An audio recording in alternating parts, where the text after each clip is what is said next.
had spent a few days in Austin visiting friends. I live in Louisiana, so it's sort of an all-day drive. On my last day in Austin, my old friend Tom had commented on my Instagram story asking when I was leaving, and I said today. He told me he lived an hour outside of Austin, which was actually in the direction home for me.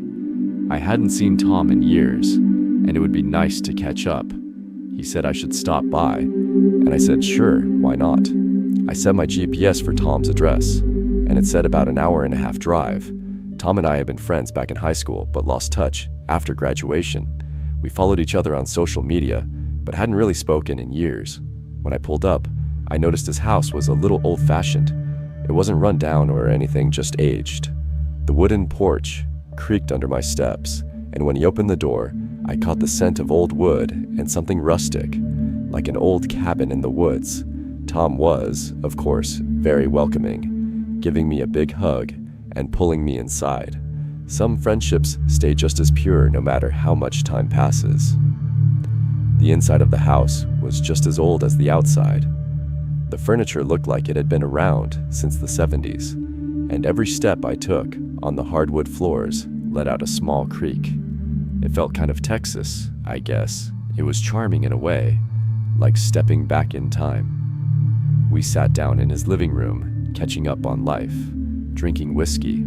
It was like 5 p.m. by this point. One drink turned into two into three, and before I knew it, I was pretty drunk. The warmth of the alcohol made the room feel smaller, cozier, but also heavier. Hours passed like minutes. Honestly, we were having such a good time catching up that eventually, he dropped the question I knew he'd ask. "Hey man, you got a long drive back. Why don't you crash here for the night?" he offered. I hesitated, but he was right. I wasn't in any shape to be on the road. I said, "Yeah, good idea," and asked if I could take the couch we were sitting on. Then he said, "Nah, I got a spare room. It's nothing fancy, but it's better than the couch." That was good enough for me. We ate some Chinese food that we had delivered, and after a while, he led me down a short hallway to the spare bedroom. I didn't pay much attention to the inside of the room because I was hammered. We both were, but I remember the air in the room was still, like the room hadn't been used in a long time. I barely had time to register my surroundings before I collapsed onto the bed, completely exhausted and drunk. Sometime in the middle of the night, I woke up.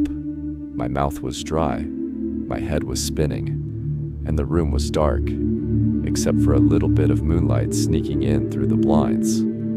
That's when I saw it. In the far corner of the room, on the closet door, there was something hanging. At first it looked like a long black trench coat on a coat rack, but as my eyes adjusted, the shape of it felt wrong. It had a broad upper portion, almost like shoulders, and the way it hung made it look less like fabric and more like a silhouette.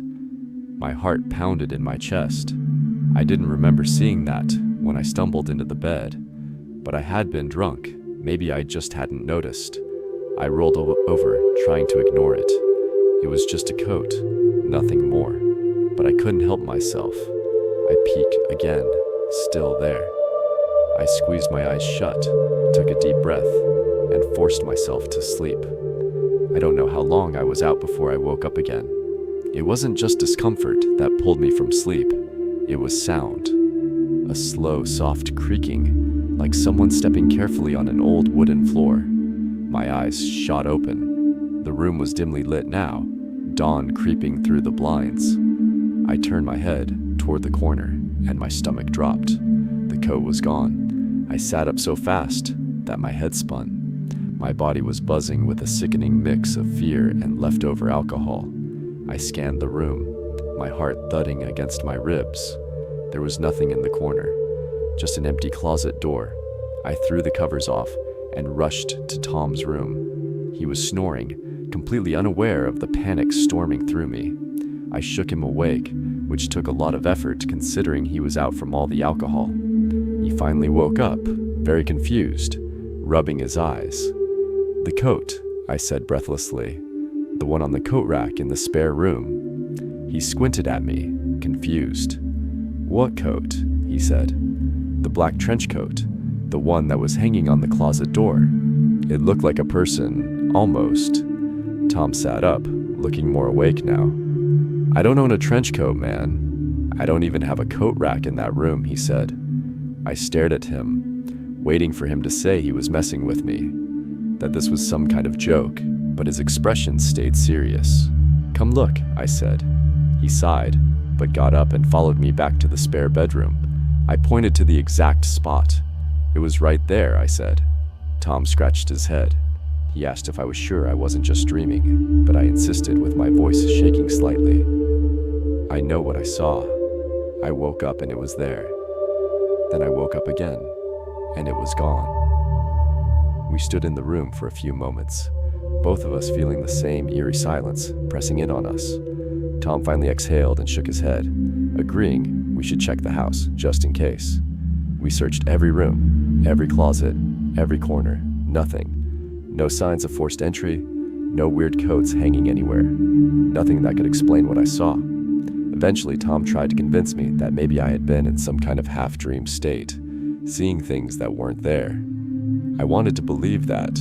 Really, I didn't want to think about the alternative. As soon as the sun was fully up, I grabbed my stuff, said goodbye, and hit the road. I almost felt guilty leaving him alone after that. The whole drive back to Louisiana, my mind kept circling back to that moment, waking up to that coat-like figure staring at me from the corner, the way it was just gone in the morning. Maybe Tom played a cruel prank on me, but to this day, he's never admitted to anything, so I doubt that. Or maybe, just maybe, there had been someone in that house watching me sleep, and they decided to leave before the morning came.